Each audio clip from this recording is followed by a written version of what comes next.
Bonjour à tous. Moi, c'est Bokor Ezekias. Je suis manager du JDJ Cloud Abidjan. Je suis là aujourd'hui pour vous parler de voilà, comment déployer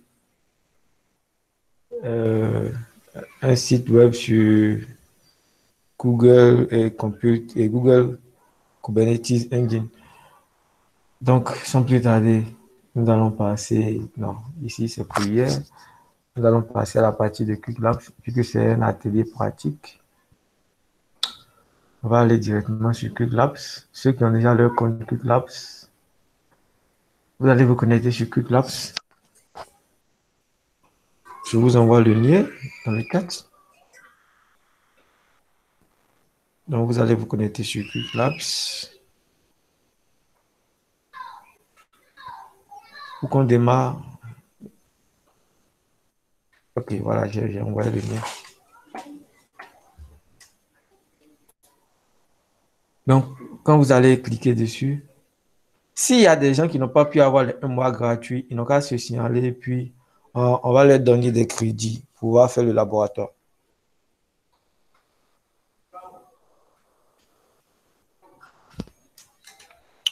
Donc, vous allez vous connecter avec votre compte QuickLabs.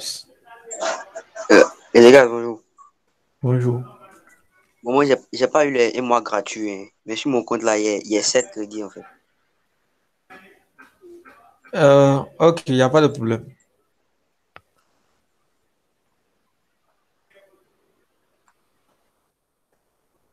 Ok, on se connecte.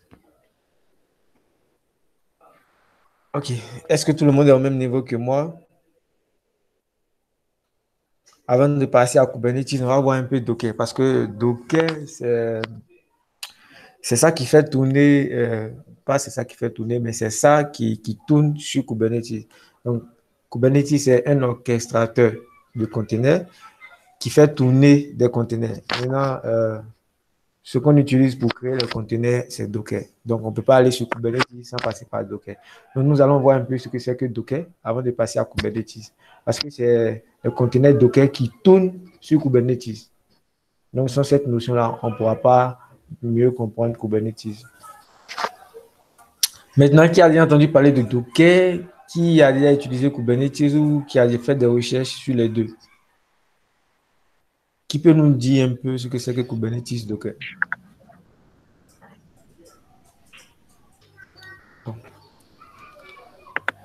Ezekias, Oui? moi j'ai fait des recherches sur Kubernetes et j'ai vu que c'est un système qui permet de gérer des conteneurs Docker. Ok, super. Merci pour ta participation. Donc voilà un peu, donc, comme dans le temps, on ne va pas trop durer là-dessus. Donc c'est, comme j'ai dit, comme il a dit tout à l'heure, hein, donc c'est un service ou bien orchestrateur ou bien si vous voulez, vous pouvez dire plateforme. Donc il y a plusieurs manières de définir ça. Soit vous dites orchestrateur, soit vous dites plateforme. Donc c'est un outil qui permet de gérer les conteneurs, hein. Un exemple très simple, hein. Supposons que vous exécutez des conteneurs sur une machine, hein, sur une machine. Donc, lorsque, comme hier, j'ai eu à le dire, lorsque le trafic augmente, le nombre de machines qui est derrière doit augmenter aussi pour supporter le trafic. Maintenant, avec Kubernetes, on utilise des conteneurs au lieu d'utiliser des machines virtuelles. Donc, quand vous prenez VMware, pour ceux qui sont dans le domaine informatique, quand vous voulez créer une machine virtuelle sur votre PC, hein, si vous avez Windows ou bien Linux, vous avez souvent VMware ou bien VirtualBox. Donc, quand vous créez une machine virtuelle, qu'est-ce qui se passe? Vous avez déjà votre système d'exploitation qui est sur votre machine. Vous avez votre système d'exploitation qui est sur votre machine. En plus de ça, hein, vous avez un autre système qui sera dans la machine virtuelle. Mais avant ça, il y a l'hyperviseur qui est entre votre système d'exploitation qui est sur votre machine et le système d'exploitation qui est sur votre VirtualBox ou bien VMware. Maintenant, pour résoudre ce problème-là, pour avoir un truc plus léger, parce que vous allez constater que lorsqu'on veut créer une machine virtuelle sur sa machine, ça demande beaucoup de ressources. Donc, pour résoudre ce problème de ressources et de flexibilité, on a créé Kubernetes qui vous permet désormais, vous avez votre système, maintenant vous avez juste votre euh, Docker, votre environnement Docker, et puis au-dessus, vous avez des containers. À l'intérieur des containers, vous avez votre application avec les dépendances de l'application.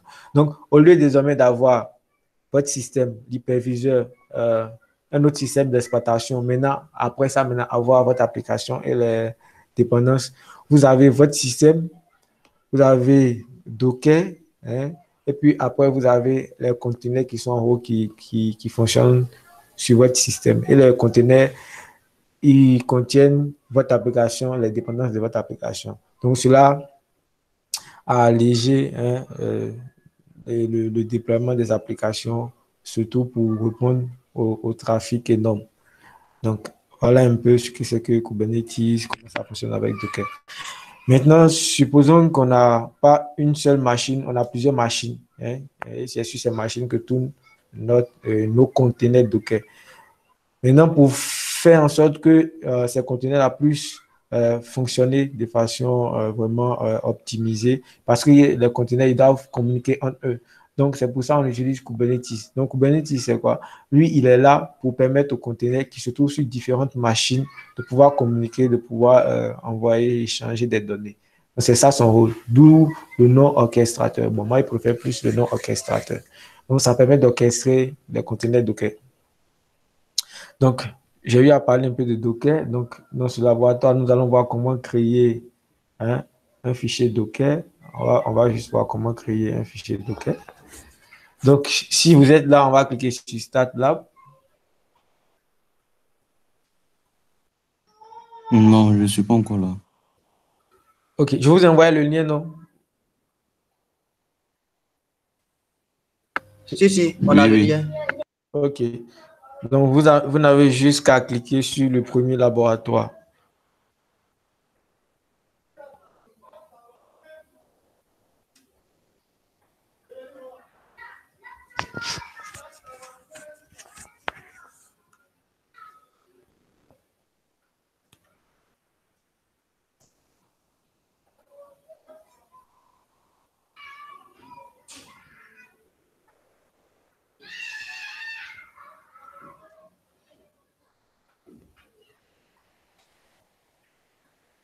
Donc, ils sont en train d'approvisionner les ressources pour le laboratoire. On attend qu'il termine de charger.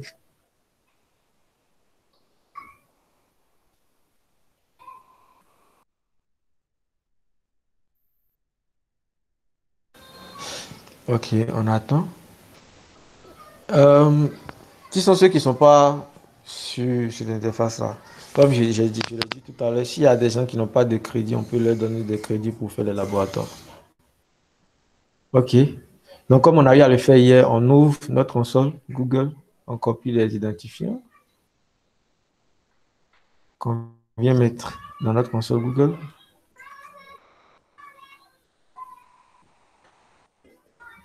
On copie le mot de passe qu'on vient mettre ici.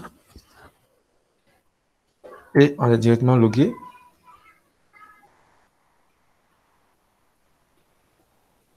OK.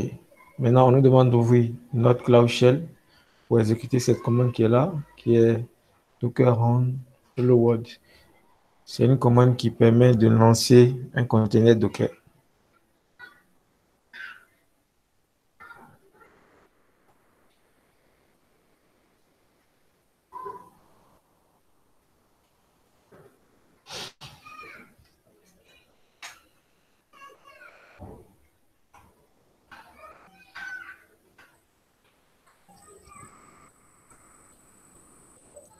Il y a la connexion qui plante.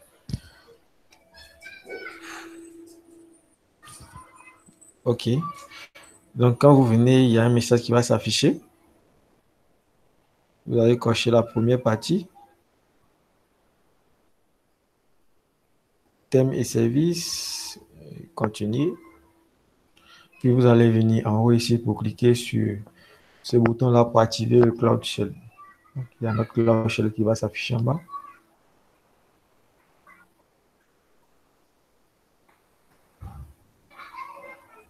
On va cliquer sur Continuer.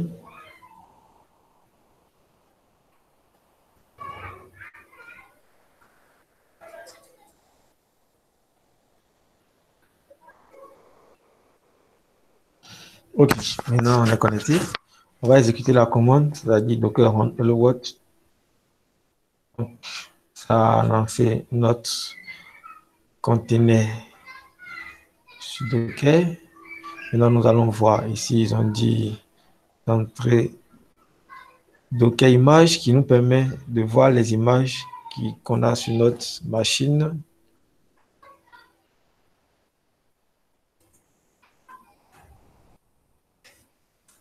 Donc, comme vous pouvez le voir, l'image Hello World qui est là, dans le tag, c'est la dernière version. L'idée de l'image, ça a été créé il y a 8 mois. L'image était déjà bien sur la machine avant qu'on arrive. Et puis la taille de l'image. Maintenant, après cette commande, nous allons voir Docker pièce qui nous permet de voir les Docker, les conteneurs qui sont en cours d'exécution. Donc, comme vous pouvez le voir, il n'y a pas pour le moment un conteneur en cours d'exécution, mais on a notre image qui est là. Et on n'a pas de...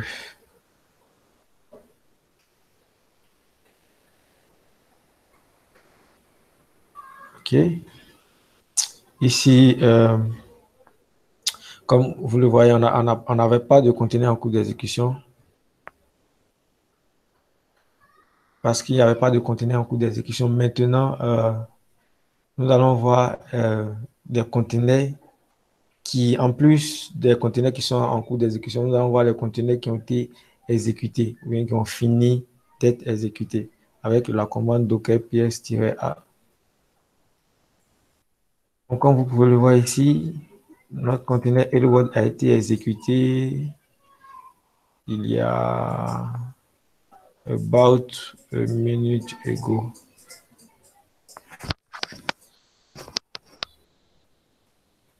Donc, cela nous montre le conteneur ID, les informations concernant notre conteneur.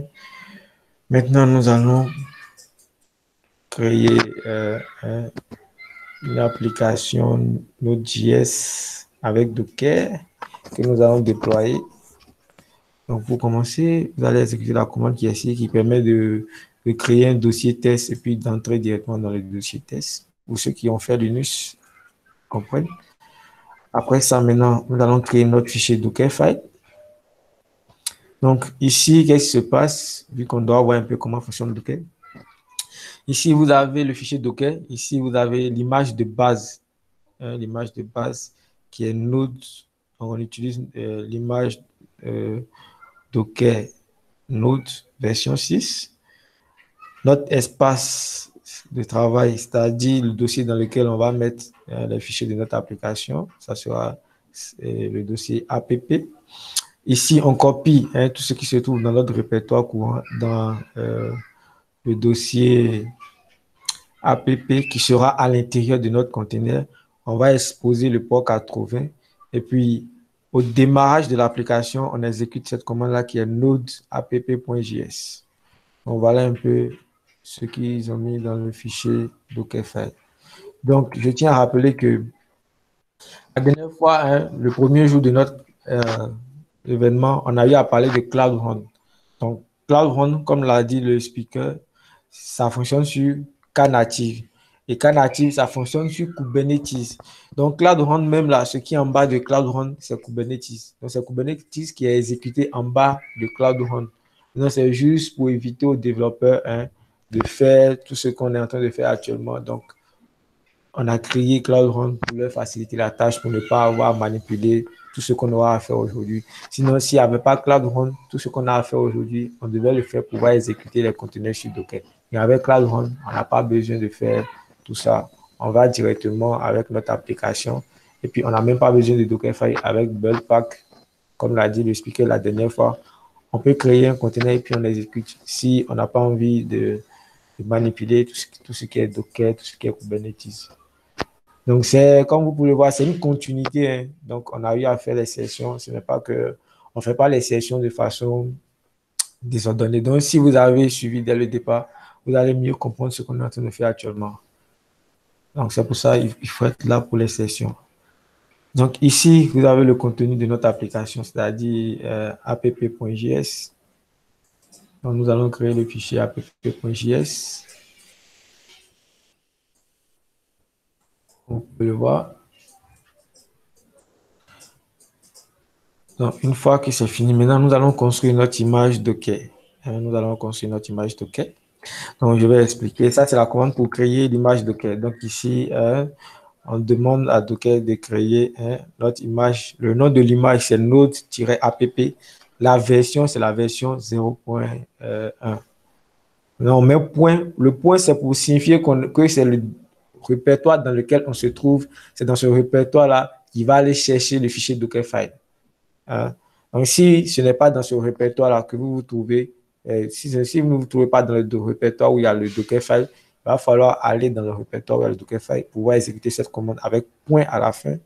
Ou soit vous allez mettre le chemin pour aller vers le répertoire là où se trouve votre Dockerfile. Mais ça, ce n'est pas conseillé. C'est ce qu'on fait actuellement qui est conseillé. On se met dans le répertoire là où il y a notre application, c'est-à-dire le fichier de notre application et le fichier Dockerfile, et puis on exécute la commande. Donc, on va autoriser checkout. OK.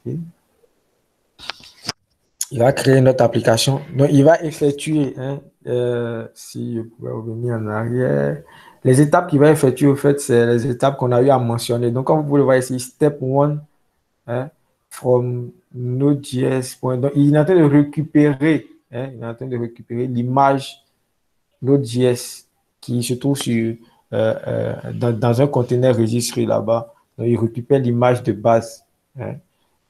Donc, c'est sur cela qui va exécuter notre application. Donc, ici, par exemple, vous pouvez mettre Ubuntu, vous pouvez mettre Debian, vous pouvez mettre le système Linux que vous voulez. Donc, vous choisissez l'image de base que vous voulez. Parce que ça fonctionne avec Linux. Et ça fonctionne aussi avec Windows. Voilà. Ils ont récemment ajouté les Windows containers. Donc, vous pouvez utiliser aussi Windows comme image de base pour votre conteneur. Et c'est vraiment léger. Donc, comme vous pouvez le voir ici, il a exécuté les étapes qu'on a eu à mentionner dans notre fichier Docker. On va revenir en arrière. On va revenir en arrière ici, notre fichier Dockerfile. Donc, comme vous pouvez le voir, il y a combien d'étapes? 1, 2, 3, 4, 5. Donc, il a exécuté ces 5 étapes-là. C'est ça qu'il a fait là. Il a exécuté les 5 étapes. Donc, c'est ça, en fait, le Docker. C'est comme ça fonctionne. Donc, vous écrivez votre fichier Dockerfile. Dans le fichier Dockerfile, vous dites ce que vous voulez. Et puis après, il va créer le conteneur en fonction de ce que vous voulez parce qu'il se base sur le fichier Dockerfile. Et puis, votre application sera là. Donc, une fois on a fini de construire notre image, on peut taper toujours la commande Docker image. Donc, comme vous pouvez le voir, nous avons l'image node-app, l'image hello world et puis l'image node. Donc, je tiens à rappeler que lorsque vous faites appel à vous utilisez une image de base pour créer Docker, automatiquement, l'image se trouve sur votre machine. Donc, il y a quelqu'un qui est arrivé, je vais accepter la demande. OK.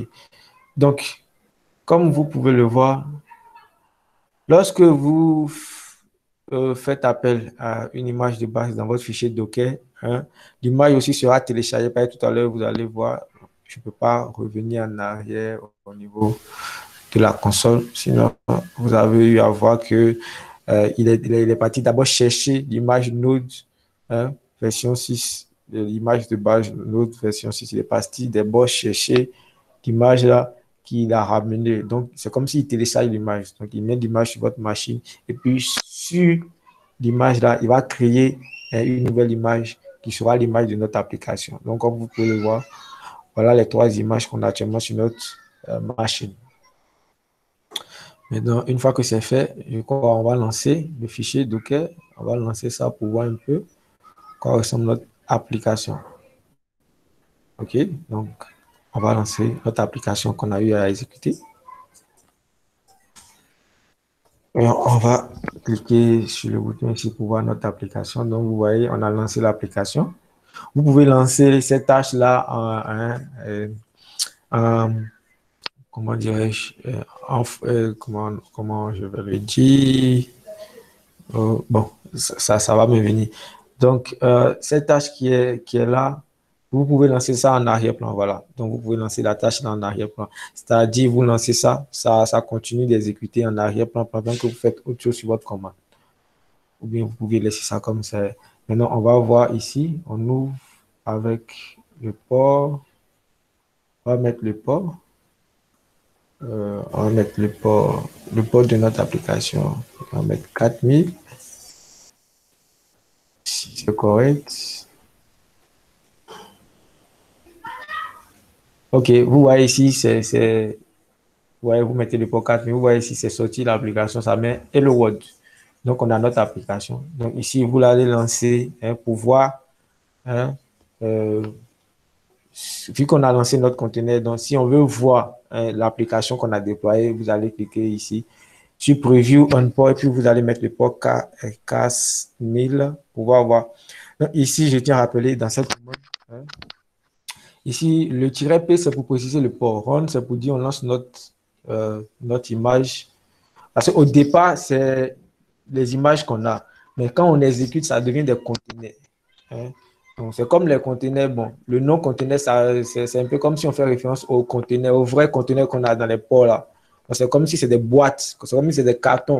Maintenant, à l'intérieur du carton là, hein, on a notre application et puis les dépendances de notre application. Tout à l'heure, on a créé l'image. Vous avez vu, il a exécuté 5 étapes. Donc, les 5 étapes qu'il a exécutées, là, il a mis ça à l'intérieur, hein, de notre conteneur, c'est-à-dire de notre carton.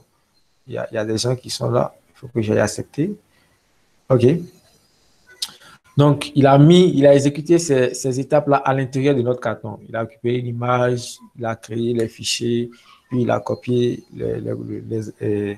tout ce dont on a besoin pour notre application, les fichiers de notre application dans notre conteneur. Puis après, il y a la commande CMD qui permet d'exécuter au démarrage. Donc, il y a des gens qui sont en train de nous rejoindre.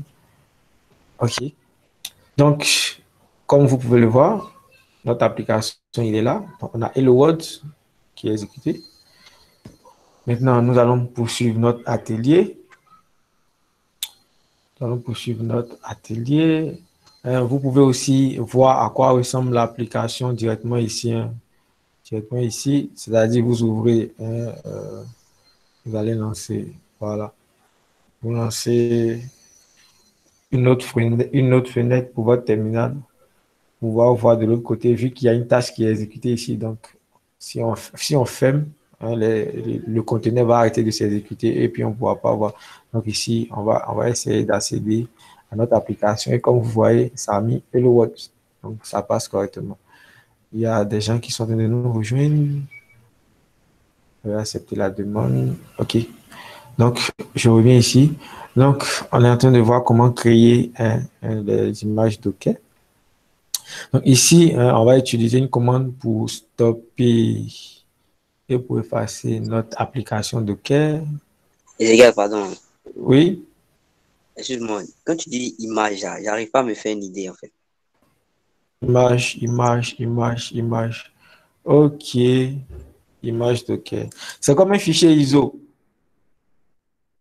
C'est comme un fichier ISO qui s'exécute sur un moteur de Docker. Bon, il n'y a pas que Docker, il y a aussi un Podman qui est comme Docker, ils font la même chose. Donc ça, ce n'est pas trop utilisé. Donc, bon, attendez, je vais essayer de voir si je peux illustrer cela pour vous. Donc, on dit l'image, c'est un fichier ISO, un fichier immuable. Donc, l'image, OK. Je suis en train de voir si on peut vous donner un exemple. Voilà, j'ai réussi à trouver un exemple pour mieux vous expliquer Docker. OK, je crois que c'est bon. OK, donc je vais partager l'écran. pour mieux vous expliquer c'est quoi l'image Docker. Donc ici, comme vous pouvez le voir sur mon écran, ici vous avez votre infrastructure, c'est-à-dire votre serveur ou bien votre machine. Maintenant, ici, vous avez l'autre, c'est-à-dire le système d'exploitation. Si c'est votre machine que vous utilisez, peut-être c'est Windows ou bien Linux. Donc, vous avez le système d'exploitation. Maintenant, vous avez le moteur Docker qui permet de faire fonctionner les conteneurs. Hein? Maintenant, le conteneur, comme vous pouvez le voir ici, ils ont mis quoi à l'intérieur? Application, c'est-à-dire l'application. Et puis, les dépendances de l'application, c'est-à-dire tout ce dont l'application a besoin pour fonctionner. Maintenant, ce conteneur-là, c'est l'image qu'on a créée qui est exécutée. C'est-à-dire, c'est quand on exécute l'image qu'on a créée, c'est ça, ça devient conteneur. Donc, je vais revenir ici, hein, ici dans l'exécution de l'image. Comme vous voyez là, tout à l'heure, quand on a créé notre image, il y a eu des étapes qui ont été exécutées. Donc, étape par étape, il va créer un fichier. C'est comme le fichier ISO de Windows, par exemple. Quand tu viens installer Windows, hein, tu vas télécharger le fichier ISO de Windows, tu vas mettre ça, tu vas faire boot, tu fais le boot sur une clé, puis tu installes ça sur une machine. Donc, c'est à peu près la même chose. Ce n'est pas le même contexte, mais c'est à peu près la même chose. Donc, c'est la manière dont on crée l'image ISO là qu'on va utiliser après, qu'on va utiliser après sur notre moteur Docker là. C'est ça qu'on est en train de faire actuellement. Donc, l'image, c'est juste un fichier qu'on crée, un fichier immuable, un fichier ISO. C'est comme un fichier ISO. Voilà. Ce n'est pas un fichier ISO, mais c'est comme un fichier ISO. Donc, c'est un fichier immuable qu'on exécute. Je ne sais pas si vous me comprenez. Donc, vous devez garder juste en tête que l'image, l'image Docker, c'est comme votre conteneur qui ne fonctionne pas. Mais si je dis sans gosse, c'est que je vais vous embrouiller. Vous retenez juste que l'image, c'est un fichier immuable, c'est un fichier comme un fichier exécutable qu'on exécute sur un moteur Docker ou bien sur Kubernetes. Je ne sais pas si on se comprend. Donc, l'image, c'est un fichier qu'on crée, c'est un fichier immuable qu'on exécute sur un moteur Docker ou bien sur Kubernetes. Je ne sais pas si on se comprend à ce niveau-là. Donc, c'est juste un fichier. C'est juste un fichier. Donc, à l'intérieur du fichier, il y a des étapes. Et ces étapes-là, c'est ça qu'on met dans le Dockerfile. C'est comme on a fait tout à l'heure. Donc, une fois on a fini de mettre les étapes dans Dockerfile, on crée notre image. Comme vous pouvez le voir ici, on a plusieurs images. On a image Node, il y a image Ubuntu, il y a image NGS. Il y a plusieurs types d'images. Donc, c'est juste des fichiers.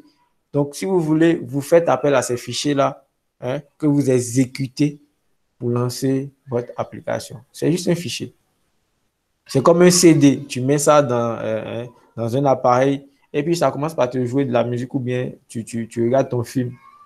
Donc, le fichier est déjà dessus. Donc, toi, tu mets juste le fait de mettre ça dans le CD, ça exécute le fichier, puis tu regardes le film. C'est la même chose ici. Donc, c'est un fichier qui a été déjà... sauf que ici, c'est nous-mêmes, on va créer notre image. Quand on prend l'exemple de CD, là, c'est pas nous-mêmes, on met les fichiers sur le CD. Bon, nous-mêmes, on peut mettre. Donc, aussi, on achète. Donc, le processus de mettre un fichier sur un CD, c'est un peu ça qu'on appelle créer l'image. Donc, l'image ici, ça sera comme notre CD. Dès que ça rentre dans un appareil, ça devient conteneur. Et puis, ça s'exécute. Puis, ça nous donne le résultat qu'on veut. Je ne sais pas si on se comprend. Est-ce que ça veut aller pour l'image? Ouais, ça va, ça va. OK. Donc, on va supprimer on va supprimer notre image. On va d'abord stopper, puis...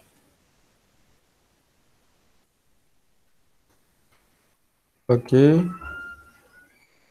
On a stoppé, puis on a effacé. Maintenant, on va continuer notre laboratoire parce qu'on est là pour parler de Kubernetes, mais on n'est pas encore arrivé sur Kubernetes.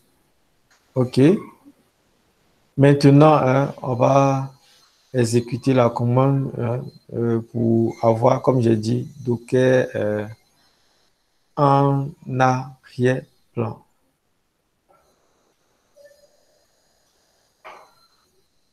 OK. Ezekiel, Oui? je n'arrive pas à arrêter le serveur là. C'est toujours un serveur running HTTP.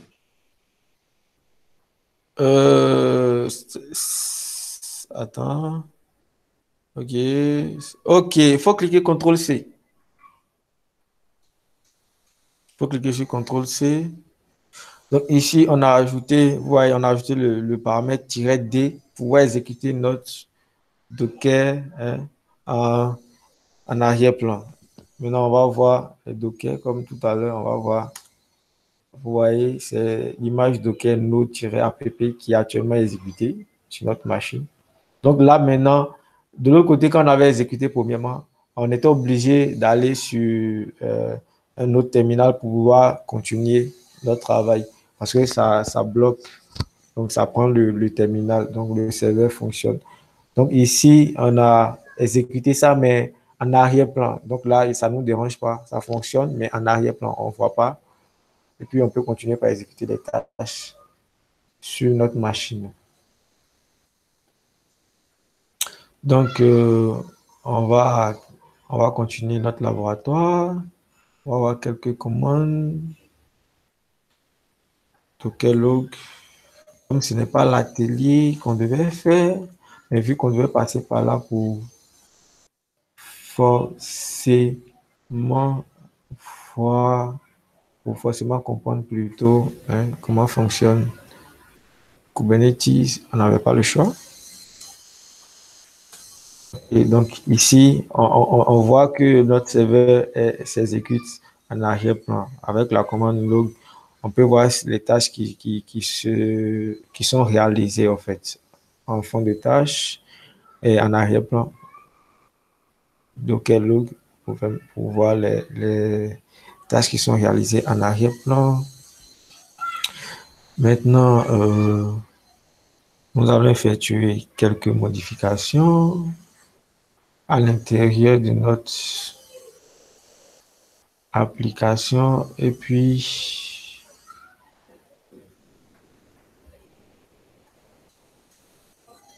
OK. Donc nous allons faire des modifications au niveau de notre application pour voir un peu ce qui se passe quand on modifie. Donc, nano. Okay. Donc ici, nous allons modifier le contenu de notre application. Au lieu de Hello World, nous allons mettre Welcome to Cloud. Bien, on va mettre Cloudness.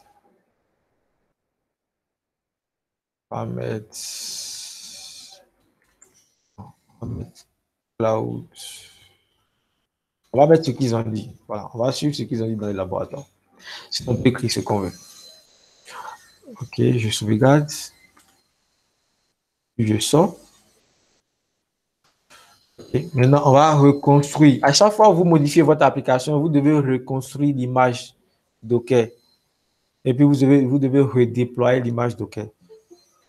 Donc, il y a des gens qui sont en train d'arriver. OK. Donc, comme vous pouvez le voir ici,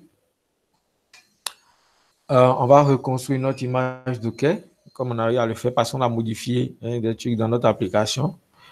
Maintenant, en voulant reconstruire, nous allons utiliser la deuxième version. Donc, on a déjà la version 0.1. Maintenant, on va passer à la version 0.2.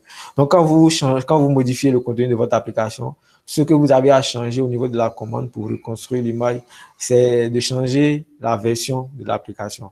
Donc, je clique sur notre commande, Docker build, et puis il a reconstruit notre application.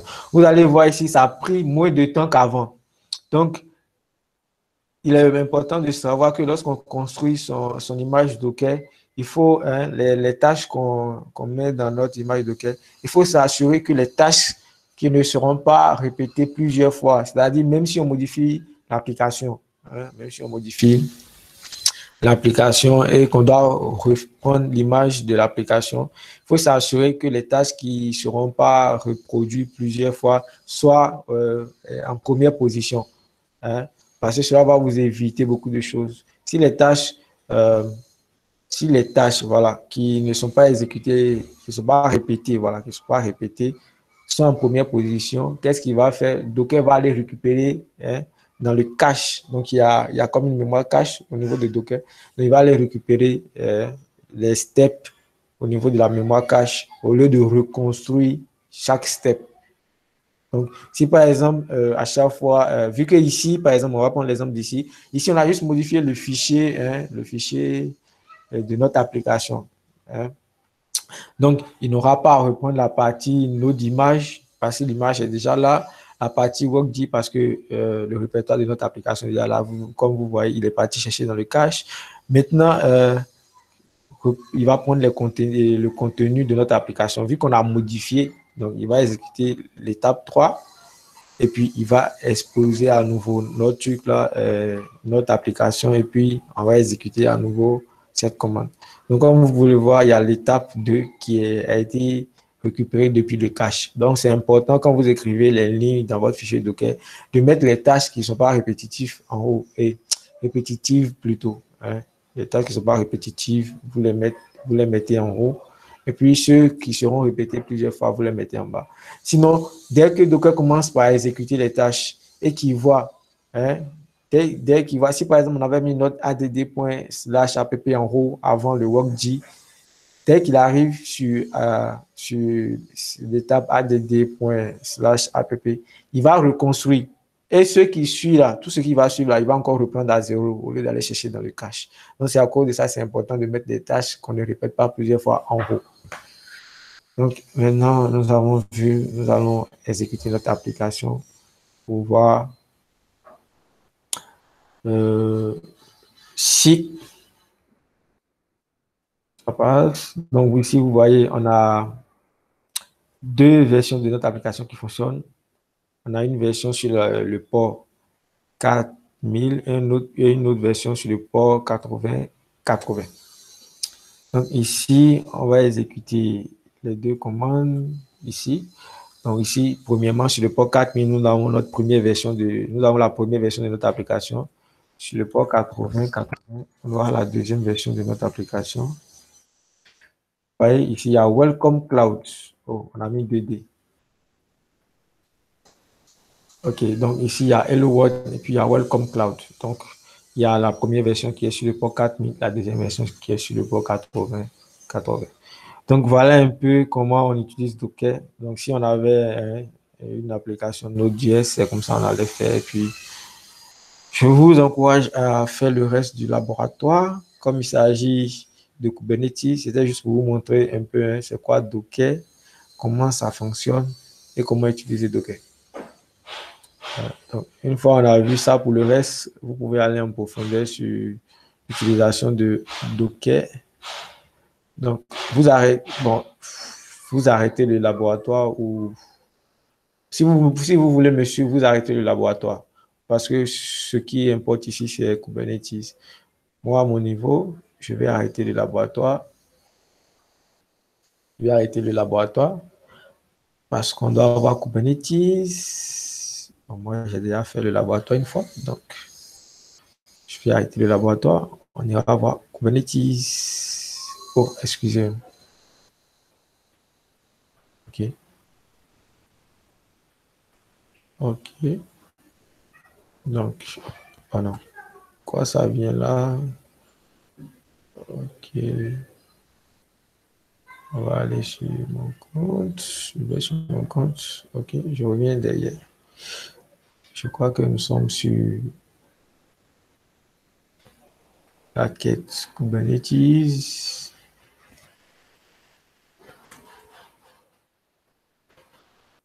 Kubernetes.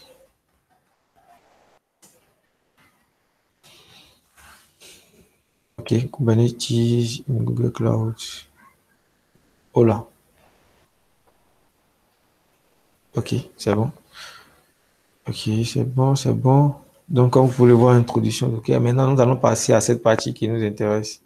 C'est la partie là qui nous intéresse. Maintenant qu'on sait que on peut utiliser Docker, on a vu un peu comment créer les images Docker. On va créer un cluster Kubernetes avec Kubernetes installé, et puis on va exécuter les images qu'on a créées sur Kubernetes. OK, donc ici, on va démarrer le laboratoire Kubernetes. Start.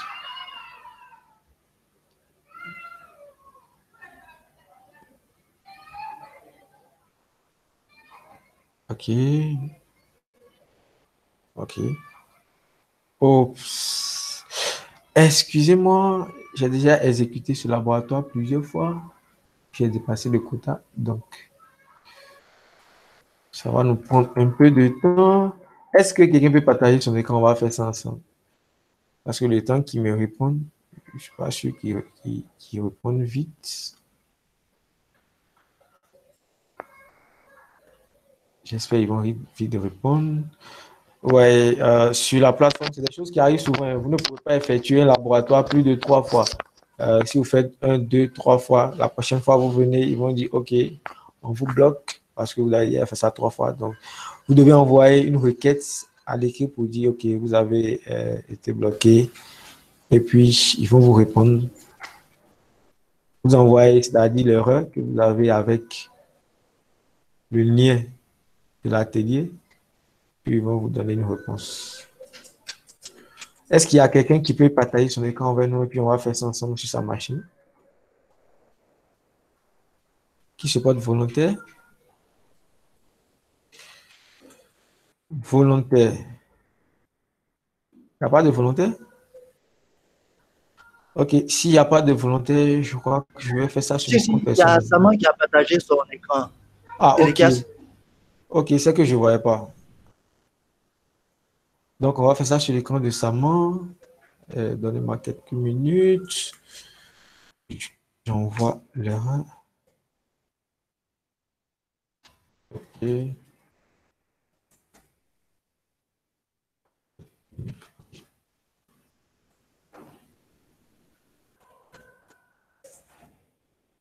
Et lancer le chat. Ok. Ok, je crois que c'est bon. Ok, je vois l'écran de Monsieur Saman. Je vais me déconnecter. Je vais épingler l'écran de Monsieur Saman. Ok. Donc, oui. Ensuite, Monsieur Saman, est-ce que vous pouvez nous guider pour le laboratoire?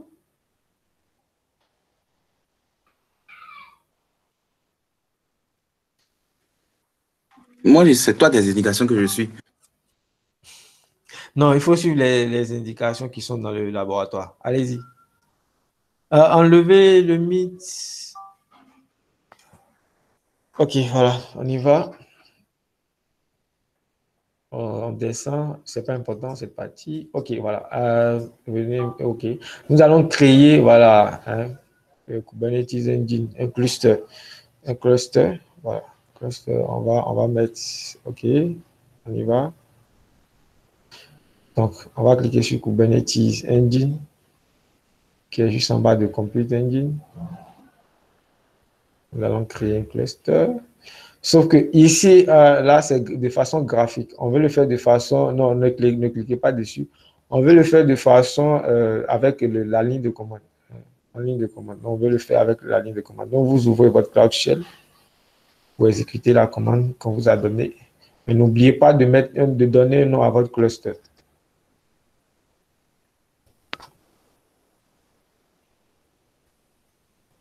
Oui, continuez.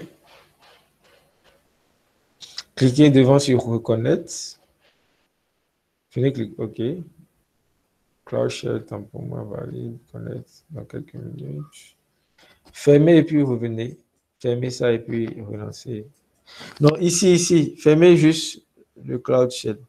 Voilà, relancez le Cloud Shell. Vous êtes sûr que vous êtes déconnecté de l'autre laboratoire?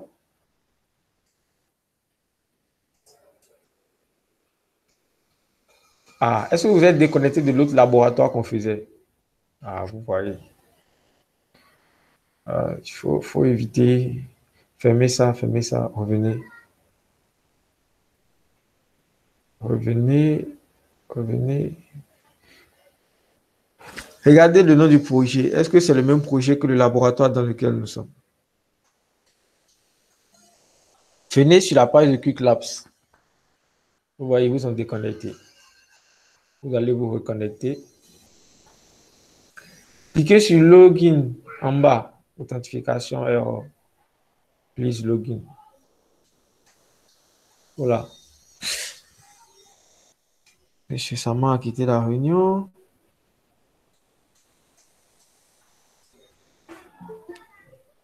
OK.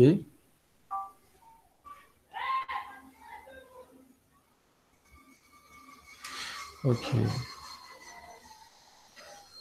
Je crois que mon problème a été résolu par l'équipe. Est-ce que Misk peut partager son écran parce qu'apparemment il voulait le faire. Donc je sais pas. Non, il utilise le compte de truc là pour pouvoir se connecter. Il y a quelqu'un qui a fait ça Ok, hier, puis il a dit de ne pas le faire. Donc, il n'y a pas de problème. Je vais partager mon écran. L'équipe a résolu mon problème. Désolé, un problème de connexion. OK, c'est pas grave. Je vais partager mon écran. OK. OK. Merci, monsieur Sama. Je crois que c'est bon. Vous pouvez déconnecter maintenant. Voilà, c'est bon. J'ai récupéré. Voilà. Donc, l'équipe a finalement résolu mon problème. Donc, on va recommencer. On se connecte.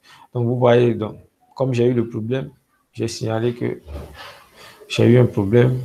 Et puis, bon, ils ont décidé de résoudre le problème. Tout dépend du niveau de priorité. Ça peut prendre du temps. Si vous êtes un simple utilisateur, ça peut prendre plus de temps. Maintenant, si vous participez, si c'est un programme de Google, ça peut prendre quelques secondes, mais quelques minutes, comme ça a été le cas tout de suite. D'où l'importance d'être dans la communauté. Sinon, si vous allez seulement là-bas simplement, déjà vous allez payer, puisque les crédits ne sont pas gratuits. C'est grâce à la communauté qu'on a accès au crédit. Et puis, en plus de ça, si vous avez des problèmes, ça va prendre plus de temps pour qu'on puisse les résoudre à votre niveau. Donc, on va continuer notre laboratoire. Donc, lorsque vous terminez le laboratoire, prenez le temps de fermer les fenêtres liées au laboratoire avant de passer à autre chose. Sinon, vous allez vous créer des problèmes cadeaux. Donc, ça charge. Oui, qui envoie un message dans le chat. OK. OK, je reviens sur le laboratoire. Donc, on est là. Cette commande que vous voyez, ça nous permet de sélectionner une zone. Donc, toutes les machines qu'on aura déployées, parce que Kubernetes utilise Compute de Google. Donc, tout à l'heure, vous allez voir quand on va créer notre cluster, vous allez voir que quand on va partir dans Google Compute Engine, vous allez voir nos machines seront affichées. Donc, Google crée des machines, pour ne pas dire des instances. Google crée des machines, des instances, à partir de Google Compute Engine. Donc, Kubernetes utilise les machines de Google Compute Engine pour pouvoir fonctionner. Donc, c'est ces machines-là qui sont les clusters, plutôt. L'anglais n'est pas mon meilleur allié. Donc, comme vous pouvez le voir ici, on va revenir. Voilà, c'est déjà là. Nous allons démarrer notre laboratoire. Donc, on attend que ça charge. On accepte les termes. On appuie sur continuer. Et OK, voilà, on est logué.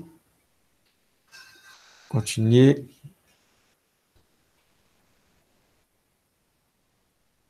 Donc, vous pouvez aussi lancer votre terminal dans une autre fenêtre. Vous pouvez lancer ça dans une autre fenêtre Windows pour avoir ça à part. Donc, il suffit de cliquer ici, Open in New Windows. Maintenant, ici, nous allons utiliser ça directement sur notre interface graphique. OK, ici, nous allons choisir. L'écran que toi, tu présentes actuellement, on est toujours sur LinkedIn. Merci. OK. Donc, on a sélectionné notre région où on va déployer nos clusters.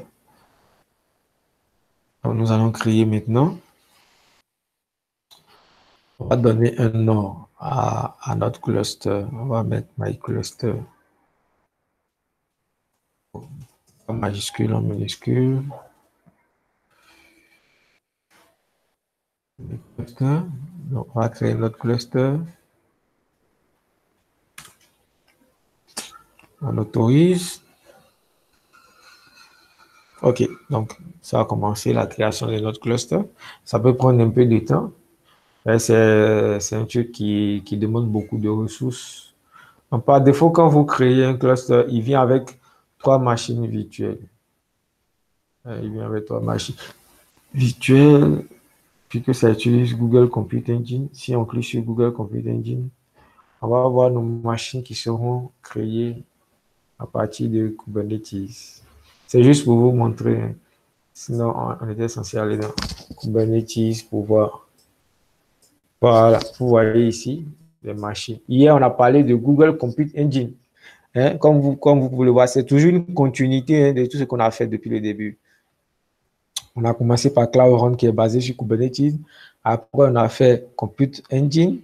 Maintenant, on est en train de faire Kubernetes qui n'est rien d'autre que l'ensemble de tout ça.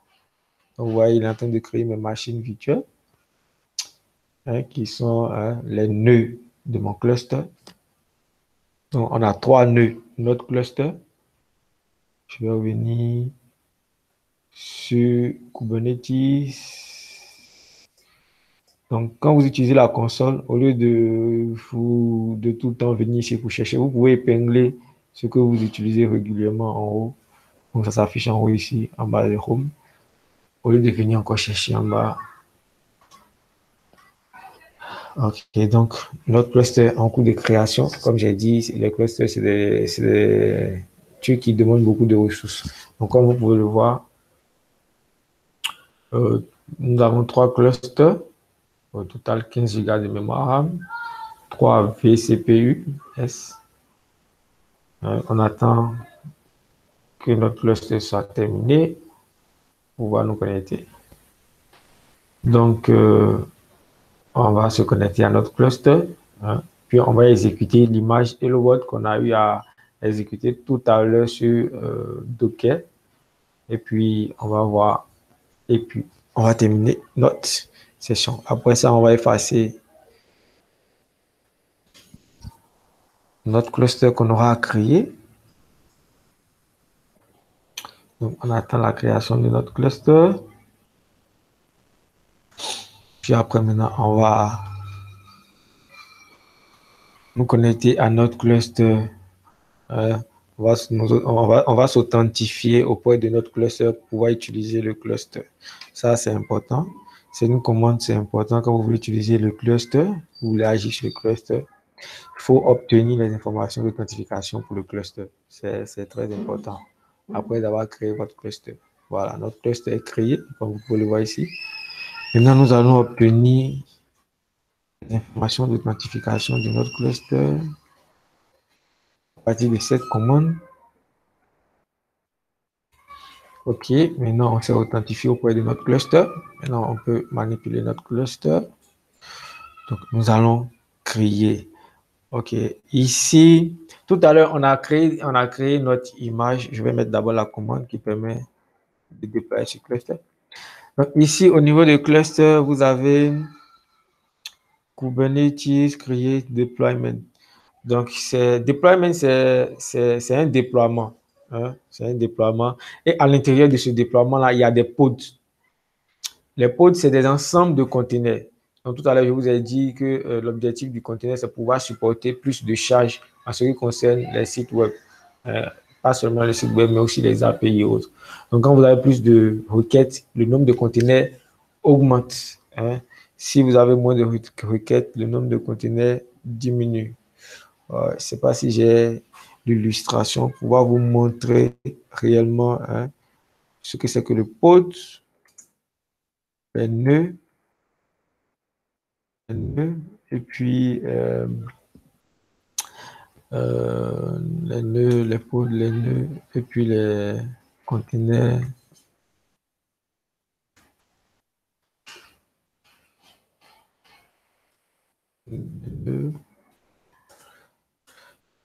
Je vais voir s'il y a des images ici pour illustrer, pour mieux vous expliquer ce que c'est qu'un nœud, ce que c'est qu'un pod. Et puis, on va essayer de comprendre ensemble. Ok, voilà, j'ai trouvé l'image que voici pour mieux vous expliquer un peu. Ok, excusez, je suis venu directement sur le site, c'est pas grave. OK, comme vous pouvez le voir ici sur notre image, vous avez, au niveau de Kubernetes, il y a toujours un master, c'est-à-dire le maître. Le master, c'est le maître. C'est lui qui gère les autres nœuds. Et actuellement, on a 3 nœuds. Donc, dans les 3 nœuds, il y a notre nœud master qui gère les autres nœuds. Donc, c'est au niveau du nœud master qu'on a l'API serveur, le contrôleur manager, et puis ce qui permet de vérifier si les tâches ont été exécutées à temps, et puis la mémoire ETCD. Donc ici, comme vous pouvez le voir, on a notre master qui est là, qui gère les autres nœuds. Donc ici, vous avez, alors ça c'est plus une description de comment fonctionne Kubernetes. Ok, c'est pas grave. Kubelet qui permet de gérer notre commande kubectl, puis vous avez le proxy, puis vous avez maintenant le docker qui est là. C'est sur ça maintenant on va exécuter nos machines. Là, ça n'illustre pas ce que je voulais vous montrer. Ça n'illustre pas bien ce que je voulais vous montrer. Je ne sais pas s'il y a d'autres images.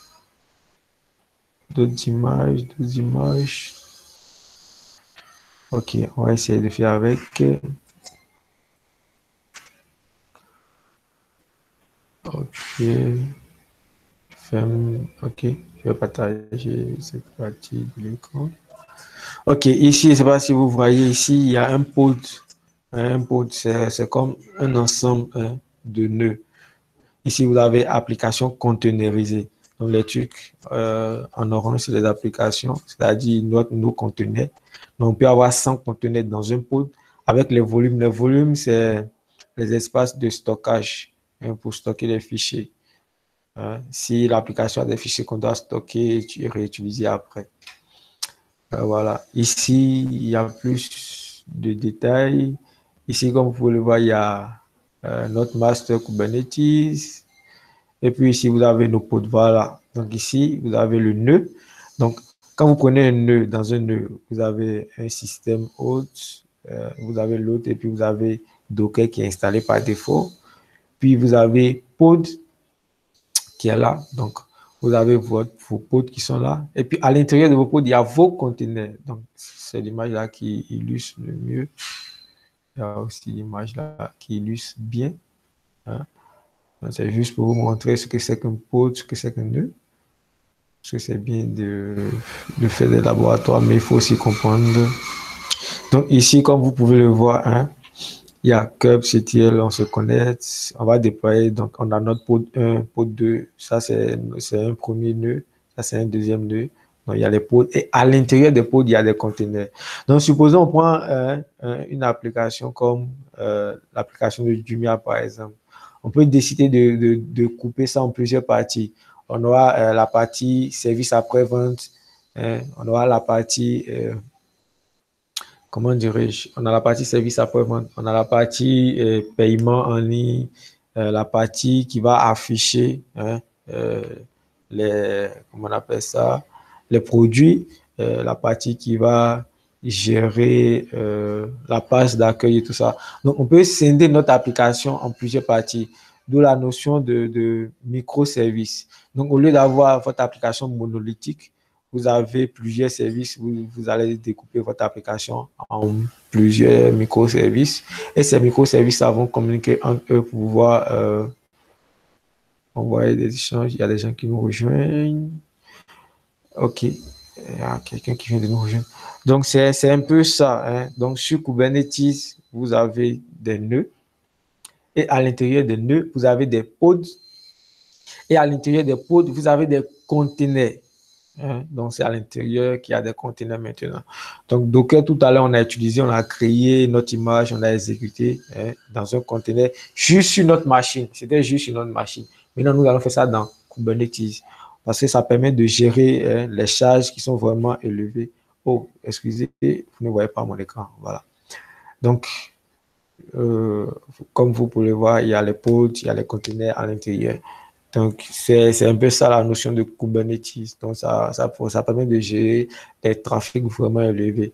Donc, quand vous prenez tous les outils de Google que vous utilisez, même Google Meet qu'on utilise pour notre session, ça fonctionne avec Kubernetes. Sauf que le nom que Google donne à Kubernetes en interne, ce n'est pas Kubernetes, c'est un autre nom. Donc, j'ai oublié de le dire au départ, Kubernetes, c'est un produit développé par Google. Et après, ils ont rendu ça open source. Ils ont donné ça à la communauté CNCF pour que cela soit open source. Je vais accepter les nouveaux. Donc, on va revenir sur notre atelier. Comme vous pouvez le voir, on a déjà créé nos 3 nœuds avec notre cluster. Maintenant, on va créer un déploiement. OK, on a créé un déploiement. Donc, c'est comme si on a déployé une application. Le nom de notre application, c'est Hello App qui exécute l'image Hello App, la première version de l'image Hello App. Maintenant, ici, on va aller dans Workload pour voir notre déploiement. Donc, voici le déploiement qu'on a eu à faire à travers notre... On ne voit pas ton écran actuel. OK, excusez. Merci. Donc, comme vous pouvez le voir, comme j'ai exécuté le déploiement, je suis venu au niveau de l'interface pour voir. Donc, ce qu'on fait en ligne de commande, on peut le faire directement ici. Si vous voulez déployer, vous cliquez sur déployer ici, juste pour vous montrer. Quand vous allez cliquer sur déployer, vous voyez ici, il vous demande l'image. Si l'image existe ou bien si c'est un nouveau conteneur d'image. Donc, ici, vous pouvez aller récupérer ça, soit sur Cloud Source Repository, qui est un peu comme le GitHub de Google Cloud. Donc, c'est un espace pour stocker le code de votre application, comme on le fait sur GitHub. Soit vous allez le chercher sur GitHub, voilà, GitHub, ou bien sur Bitbucket. Donc, si votre code n'est pas encore prêt, donc vous pouvez, si votre image, vous n'avez pas encore construit votre image, ou bien si vous n'avez pas de connaissances pour utiliser Docker, si vous êtes juste un développeur, tout ce que vous avez à faire, c'est relier votre repository. Voilà. Ici, vous allez choisir d'abord si votre code se trouve sur Google Source Repository ou bien GitHub ou bien Bitbucket. Une fois que vous avez choisi, vous allez choisir le repository. Donc, je ne suis pas connecté à un repository. Vous choisissez le repository. Pour les développeurs, ils savent de quoi je parle. Puis, vous allez mettre le lien pour aller au niveau de votre fichier Docker, au niveau de votre repository, bien sûr, et le nom que vous voulez donner à votre image. Vous mettez le nom que vous voulez donner à votre image. Et puis, vous créez, vous allez créer. Donc, ici, il va créer l'image et puis déployer ça sur Kubernetes. Maintenant, cette partie, c'est pour ceux qui ont déjà leur image qui est déjà prête. Donc, ici, vous allez sélectionner votre image. Dans le conteneur registré, ici, il n'y a pas d'image dans notre projet. Donc, si c'est un projet personnel, vous allez voir qu'il y aura les images que vous allez construire. Parce que quand vous construisez des images, les images que vous déployez sur Google Cloud, quand vous allez les construire, vous allez les push dans le conteneur registré.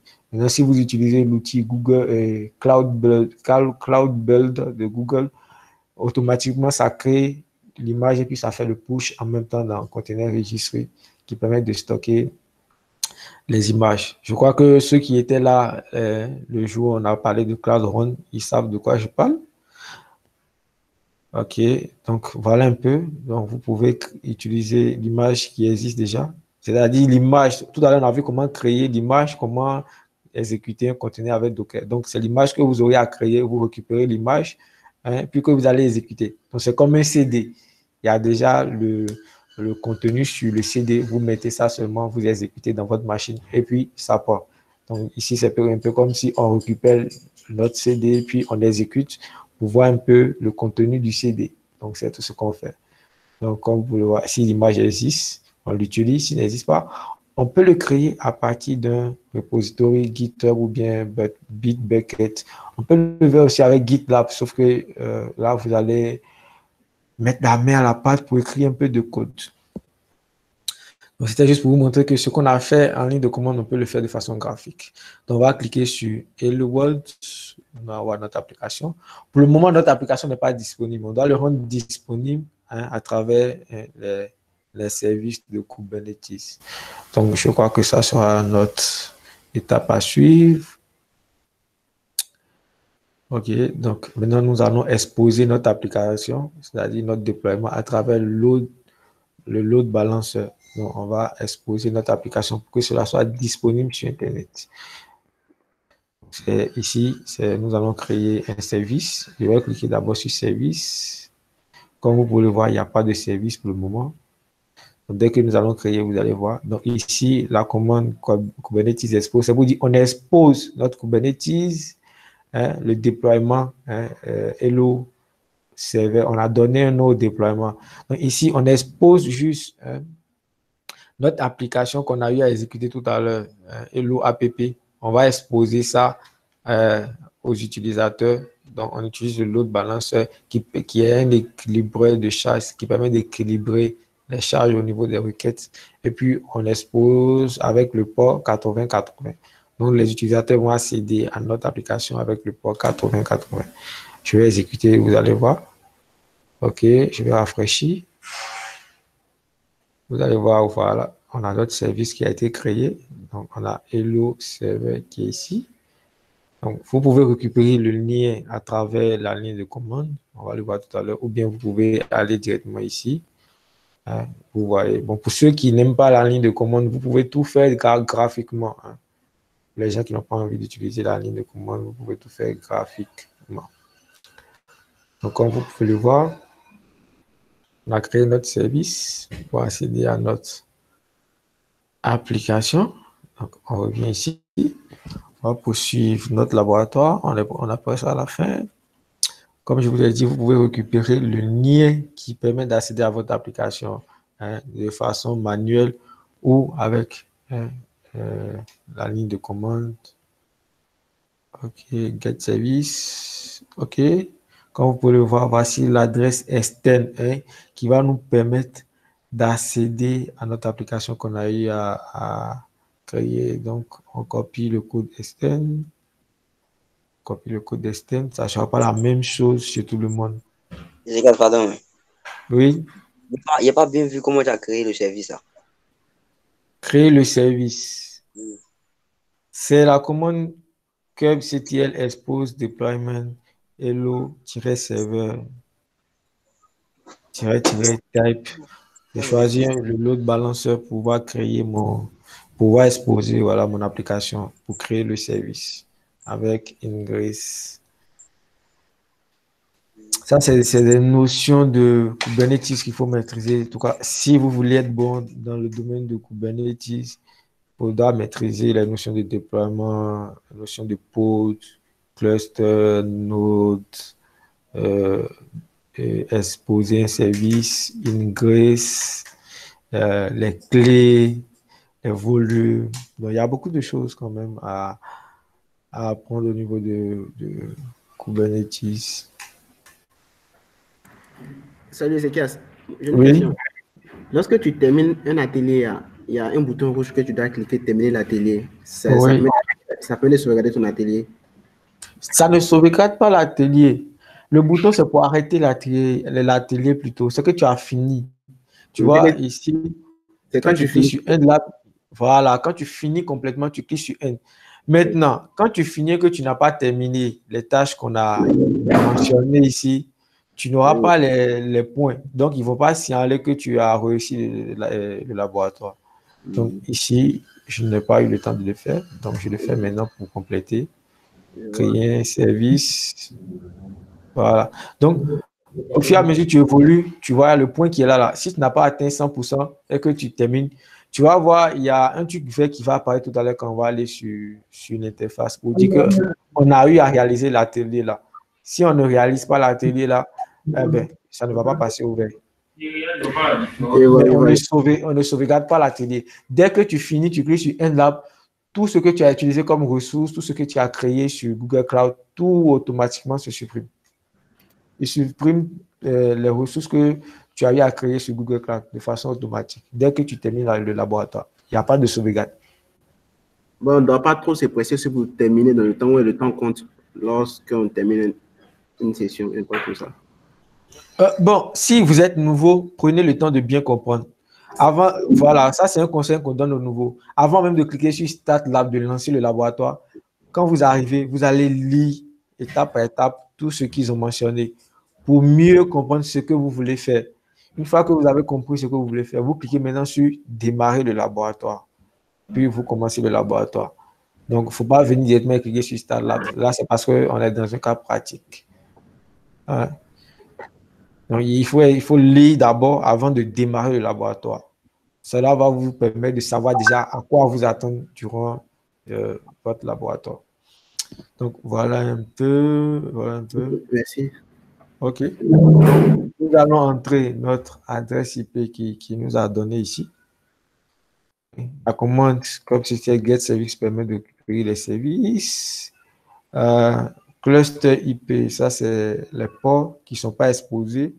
External IP, c'est les ports qui sont exposés. Donc, si vous n'exposez pas si vous n'exposez pas l'une de vos applications, cela ne sera pas accessible via Internet. Donc, vous pouvez déployer autant d'applications que vous voulez. Si ce n'est pas exposé à l'extérieur, vos utilisateurs ne pourront pas avoir accès à ça. Et ce qui est bien est que vous pouvez créer autant de déploiements que vous voulez. Il suffit juste de dire, OK, lorsque la personne accède à mon application à travers tel port ou bien à travers tel lien, que ça le renvoie sur telle partie de mon application. C'est ça qui est bon avec Kubernetes. Ça permet de faire des microservices. Au lieu d'avoir votre application, une seule base de données, puis tout est centralisé. Si par exemple c'est un site e-commerce, tout se trouve dans un même fichier comme WordPress. WordPress est monolithique. Donc, tout est condensé dans un même code. Ici, on peut développer, par exemple, la partie de paiement. On peut développer ça en Node.js. On peut développer la partie qui affiche comment on appelle ça même? Les produits. Voilà. On peut développer cette partie avec Angular ou bien Adonis. On peut développer la partie qui gère, comment on appelle ça, le service après-vente. On peut développer ça en Java. Donc, avec les microservices, vous n'avez pas utilisé un seul langage pour développer, pour faire tout votre code pour développer en un seul bloc. Donc, vous pouvez séparer. Donc, vous faites des blocs. Puis, quand vous terminez, vous allez créer les images de ces blocs-là. Puis, vous exécutez sur Kubernetes et puis, vous allez faire communiquer. Si votre service, par exemple, service après-vente veut communiquer avec le service utilisateur, vous allez juste créer un chemin entre les deux en interne pour permettre à l'application service après-vente de communiquer avec les utilisateurs directement. Donc, c'est ça l'importance de Kubernetes. Ça permet de faire des applications microservices. Donc, au lieu de condenser tout dans un seul code, et c'est ça qui fait que c'est plus rapide le développement d'applications. Donc, vous avez une équipe qui travaille sur la partie qui travaille sur la partie de service après-vente, l'autre équipe qui travaille sur la partie des produits, l'autre équipe qui travaille sur le système de paiement. Et puis, les équipes n'utilisent pas les mêmes langages. Ils ne sont pas obligés d'utiliser les mêmes langages. Chacun utilise le langage qui lui convient. Parce qu'après, on a juste qu'à créer des ports pour permettre aux services de communiquer entre eux, vu que c'est Kubernetes qu'on utilise. Donc, ici, on copie le lien là, vu qu'on est à la fin. On va mettre dans notre navigateur. Puis vous allez voir. J'ai lancé, ça vient. Ça tourne. OK. On dirait que je n'ai pas mis le port. 80. Voilà. OK. OK, voilà. Donc, j'ai mis le port. Et ça met Hello World, la version 1 de notre application. Hostname, voilà. Hello Server ici, si vous voulez voir le nom qu'il a mis ici, il suffit juste de taper. Ici, Kubernetes, Get. On va essayer de voir nos pods. Ok, ouais, c'est ça, c'est le pod qui est exécuté, c'est ça qui est là. Il y a un seul pod. Il y a le pod Hello Server, quoi. Donc, c'est ça, il affiche ici. Donc, on vient de terminer notre laboratoire. Maintenant, nous allons supprimer notre conteneur comme on nous a demandé dans le laboratoire. Nous allons delete notre conteneur. Je vous invite à faire, si vous voulez faire de l'administration système, en tout cas, si vous êtes administrateur système, je vous encourage à maîtriser Kubernetes parce que, à l'heure actuelle, c'est ça qu'on utilise partout, parce que les applications demandent plus de ressources Et c'est Kubernetes qui permet de répondre aux charges des applications à l'heure actuelle. Donc, nous allons supprimer notre cluster, comme demandé. Cluster plutôt, c'est en anglais. Ne suis pas ton écran. Oui, j'arrive. Voilà. Donc, on va mettre kubectl, container cluster, delete my cluster pour supprimer mon cluster. Yes. Et je supprime mon cluster. Et puis, on a fini. Est-ce qu'il y a des questions sur ce qu'on a eu à voir? Parce qu'on est à la fin, on finit à 12h30. Est-ce qu'on a des questions? Questions? Oh, j'ai pas de questions. Ça a été clair. Ok. Les gars, Oui. en fait, il n'y a pas une question, mais il n'y a plus de crédit. Est-ce que je peux avoir? Ok. Il faut mettre ton adresse email dans le chat. C'est bon.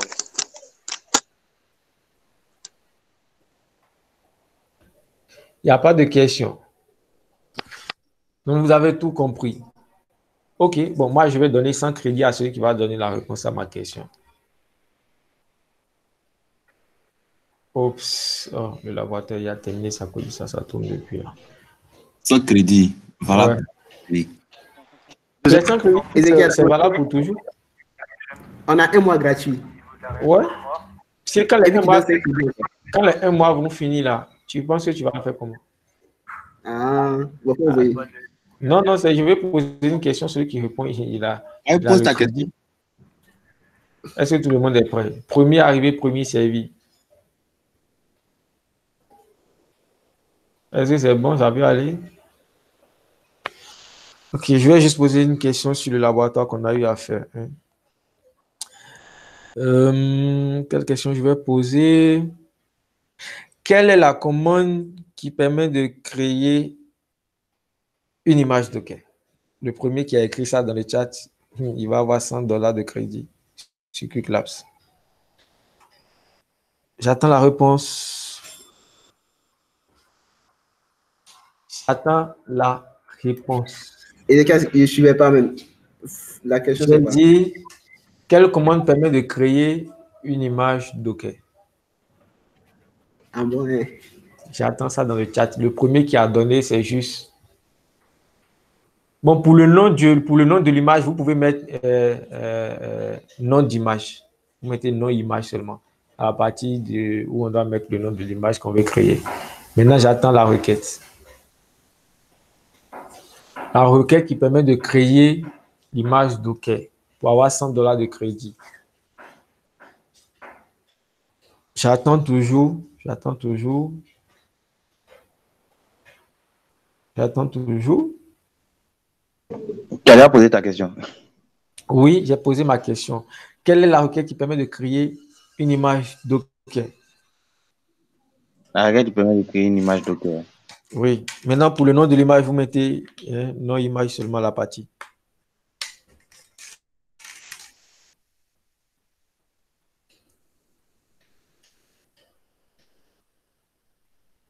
On écrit la requête ou bien on parle? Écrivez dans le chat. Le premier arrivé qui a trouvé la bonne réponse, il aura $100 de crédit. Après le mois, il pourra utiliser. Mon ordinateur vient de se déconnecter. Ok, il y a monsieur Kone Kami, Docker, créer mon image. Non, c'est pas ça la commande. Si vous ne faites pas vite, moi, je vais mettre la commande. Non, non, je ne peux pas faire ça. Pourquoi? Je vous attends. Je vous attends. J'ai montré, puis j'ai m'attelé, j'ai eu pris mon temps dessus pour parler là-dessus. La commande exacte. Je suis sûr que vous allez oublier quelque chose dans la commande. Il y a quelque chose qui est important dans la commande. Bon, on a terminé la session. Donc, je vous remercie pour votre participation et on se dit à ce soir pour le reste des activités. Merci et Bye.